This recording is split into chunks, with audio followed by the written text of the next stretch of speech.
था और सब अच्छा लग रहा था। 7 ही ओवर गुजरे, 13 ओवर हो चुके थे जब हमने प्रोग्राम जो था पहला ख़त्म किया था, और उस वक्त जो एवरेज थी, रिक्वायर्ड रन रेट 6.4 था। और उसके बाद जैसे ही वो एवरेज बढ़ना शुरू हुई, लगा कि शायद इतना क्या ही मुश्किल सर पे आन पड़ी है अचानक से कि कुछ भी हो नहीं पा रहा। और स्पेशली उन लोगों से जो टीवी पे बैठ के बहुत बड़ी बड़ी बातें करते थे बाबर आजम की कप्तानी के बारे में, आज जब उनको मौका मिला तो कुछ कर नहीं पाए। बहुत सारे और भी पहलू हो सकते हैं, लेकिन जो अभी बहुत क्लियरली एक पहलू दिख रहा है वो है इमाद वसीम की बैटिंग। जब आए वो, उस वक्त रिक्वायर्ड रेट 6 साढ़े 6 के करीब था और इतनी एवरेज बढ़ती चली गई, ना उनसे हिट हो रहा था, ना उनसे भाग के रन लिया जा रहा था। हुआ क्या, कहाँ हम आखिरी 7 ओवर में इतने गलत हो गए कि हम 120 करा के भी 6 रन से मैच हार गए। इस पे बात करेंगे हम। सलीम भाई और इंजामुल हक भाई ने मैं ज्वाइन किया है। इंजी भाई, आपसे शुरुआत करना चाहूंगी। इंजी भाई, एक मैच जो इतना इजी दिख रहा था हमें, इतना इजी तो चले हम नहीं कहेंगे क्योंकि ऑपोजिशन भी तगड़ी थी, उनकी बॉलिंग लाइनअप बड़ी स्ट्रांग थी, बट एक नामुमकिन चीज नहीं थी ये मैच जीतना। लेकिन फिर भी जब आपके बैटर्स इस तरह से थ्रो कर देंगे गेम, तो आप कप्तान को फिर इल्जाम नहीं दे सकते, फिर आप किसको इल्जाम देंगे?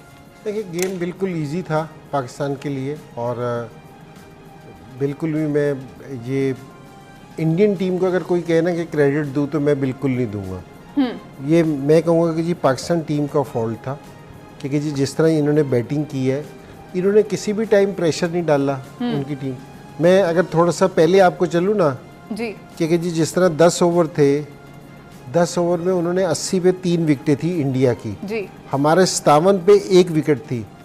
जिस टाइम 1 विकेट थी, आप विकेट पे खड़े थे, आपने क्यों नहीं रिस्पॉन्सिबिलिटी ली कि जी आप थोड़ा सा तेज़ खेल लें, क्योंकि जी आप है ना थोड़ा सा अच्छा करें। क्योंकि जी जहाँ 6 रन्स की एवरेज थी, तो 13 रन्स के बाद भी 6 प्लस की एवरेज थी।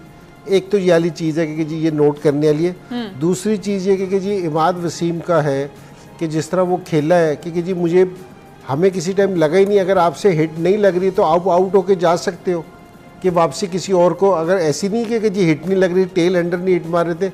नसीम शाह ने आके 3 बॉलों पे 10 रन किए हैं, हाँ जी, ठीक है ना, उसने आके हिट किया है। आप हिट तो करें, एटलीस्ट एफर्ट तो आपको नज़र आए ना कि कहीं, क्योंकि जी एफर्ट हो रही हो। तो यहाँ तो मुझे बिल्कुल एफर्ट ही नज़र नहीं आ रही थी, क्योंकि जी बिल्कुल कोई ऐसी चीज़ नज़र नहीं आई। क्योंकि जी एंड में, क्योंकि जी 6-7 रन की भी एवरेज चली जाए तो कोई इतना बड़ा ग्राउंड नहीं था, पिच पे कोई ऐसी मुश्किल नहीं हो रही थी कि आप कर सकते थे।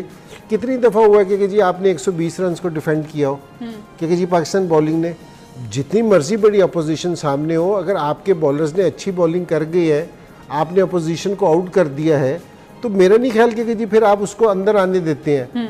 सो अब है ना, वैसे तो हमें अपने मुंह बंद कर लेने चाहिए कि जी हमारे पास इस चीज़ का कोई जवाब नहीं है कि जो आप पूछ रही हैं। ये तो हम अपनी एक चीज़ बता रहे हैं। 120 रन करने के लिए कितनी एक प्लानिंग की ज़रूरत पड़ेगी, कितनी एक सोच की ज़रूरत पड़ेगी, कितनी, मेरा मतलब है कि ज़रूरत पड़ेगी, मेरी ये समझ में नहीं आ रही वाली बात। सलीम भाई, एक आपका मिडिल ऑर्डर रन बॉल पे मैच नहीं जितवा पा रहा आपको। Run ball, it was run ball. देखें, हम जितना क्रेडिट दें अपनी बॉलिंग को, हम बार बार कह रहे थे कि यहाँ सिर्फ अगर मैच जितवा सकती है तो हमारी बॉलिंग है, और उन्होंने जो वो कर सकते थे 120 पे 80 पे 3 आउट, 9 ओवर पड़े हुए थे, उनको रिस्ट्रिक्ट किया 120 पे। मेरा ख्याल जितना क्रेडिट देना चाहिए बॉलिंग को वो कम है। सेकंड, अब आपको याद होगा, आपने मुझे कहा कि हम मैच जीत गए हैं। मैंने आपको बार बार कहा था आखिरी बॉल तक आप डिसाइड नहीं कर सकती, ये मैच अभी बहुत पड़ा हुआ है। याद होगा आपको 70वें ओवर में ही समझ आ गई थी कि नहीं, अब उसके बाद मैंने आपसे एक और चीज़ की थी कि एवरेज 7 से ऊपर नहीं जानी चाहिए। आपने कहा बिल्कुल कि ये 7 से ऊपर अगर एवरेज चली गई ना, तो ये हमारे लिए मुश्किलात होनी शुरू हो जाएंगी, क्योंकि विकेट मुश्किल है, यहाँ हिट लग नहीं रही। आपको कितनी एवरेज चाहिए थी? 6 की जी। इससे आसान कंडीशन और क्या हो सकती थी कि आपको उससे ऊपर एवरेज जाने नहीं देनी चाहिए थी। इनजी, जब 6 की एवरेज है यार, उससे ऊपर तो जाने नहीं चाहिए ना। आप एटलीस्ट सिंगल ही करते रहे तो आपको, मैंने याद आपको कहा था एक चौका लगेगा तो एवरेज लूज बॉल को मिस नहीं करना, क्योंकि एवरेज बढ़ेगी तो हम पे प्रेशर पड़ेगा। जी। इमाद वसीम एनजी ने बहुत डिसेंट तरीके से उसको कवर करने की कोशिश की है, मैं नहीं करूँगा। देखें, उसने मेक श्योर किया कि वो आउट भी ना हो और एवरेज भी बढ़ाता रहे। आप मुझे बताएं, अगर एज ए बैट्समैन मैं अगर मुझसे स्कोर नहीं हो रहा या एनजी से स्कोर नहीं हो रहा, हमारी कोशिश है कि यार मैं एटलीस्ट आउट हो जाऊं, ट्राई तो करूं। वो बीट होता रहा, आप देख लो उठा के उसने कितने वो ओवर पूरा ओवर ज़ाया करता था और सिंगल करके सामने चला जाता था।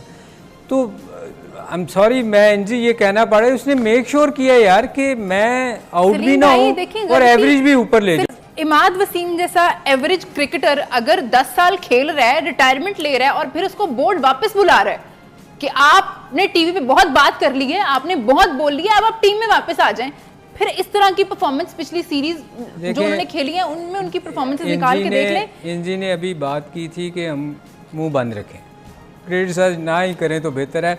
मगर मेरा ख्याल है थोड़ा सा मुझे अफसोस इस चीज़ का है कि देखिए, इमाद वसीम पिछले PSL के बाद उसने कहीं बारी नहीं ली, बहुत कम लिए।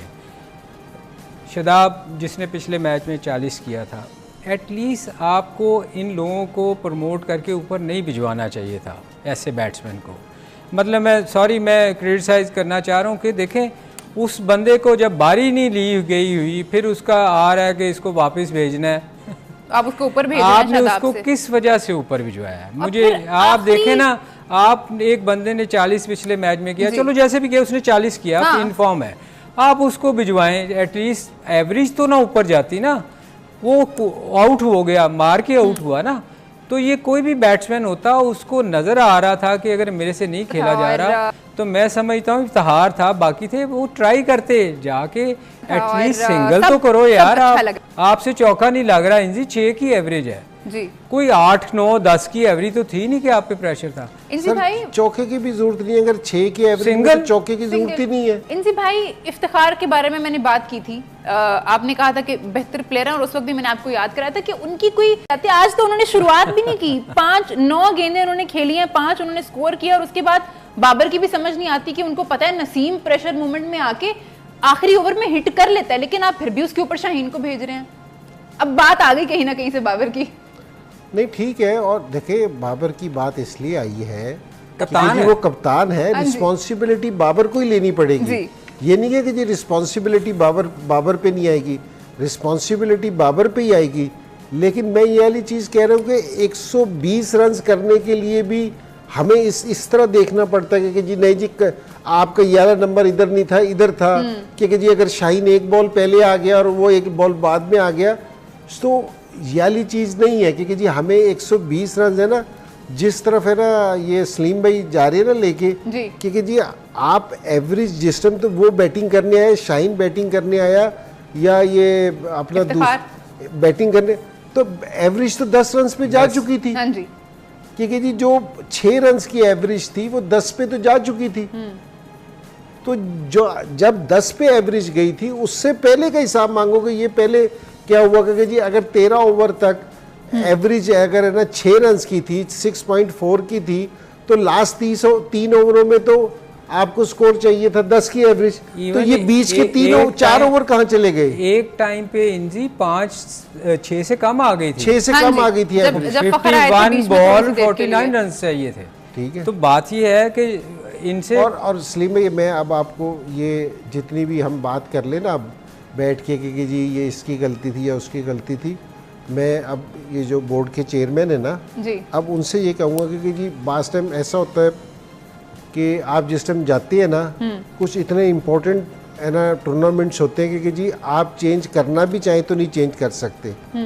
ठीक है, सो अब वाला टाइम है ना गुजर गया है हमारे पास से। हाँ। अब ज़रा बैठ के ना कुछ सीरियस है ना, इनको बैठ के ना कुछ देखना पड़ेगा, कुछ सोचना पड़ेगा। वो इसलिए क्योंकि जी हम इस हार की नहीं बात कर रहे क्योंकि जी आप है ना जिस तरह हमने यूएसए की हार थी क्योंकि जी यूएसए से हार गए, हार सकते हैं, कोई ऐसी बात नहीं है, लेकिन अगर यूएसए से हारते तो ठीक था। हम उससे पहले आयरलैंड से भी हार गए थे, इंग्लैंड से हारे, इंग्लैंड से जो फिर इंग्लैंड से हार गए, फिर न्यूजीलैंड की जो उनकी मेन टीम थी जो फर्स्ट उनके 12 प्लेयर्स थे वो नहीं थे, उससे भी हार गए। इसका मतलब ये ठीक है। क्योंकि ये बैड लक नहीं हुई, क्योंकि जी ये हम है ना मुसलसल हारते हुए आ रहे, कोई वजह है बीच में, तो उसको सॉर्ट आउट आपको करना पड़ेगा। अगर आप उसको सॉर्ट आउट नहीं करेंगे ना, हम यहाँ आज इफ्तिखार की बुराई कर देंगे, बाबर आजम की बुराई करेंगे, उसकी बुराई कर देंगे, वो मसला के बारे में बात कर लेंगे, इमाद के बारे में इमाद के बारे में, लेकिन मेरा अब है ना इस इशू को है ना मेरे ख्याल में सॉर्ट आउट होना चाहिए, बड़ा जरूरी इसको है। जरा सीरियस है कि जी जो अंदर और बाहर थोड़ा सा अब आपको है ना देखना पड़ेगा, डिसीजन लेने पड़ेंगे क्योंकि बहुत देर हो गई है हम ये बात करें।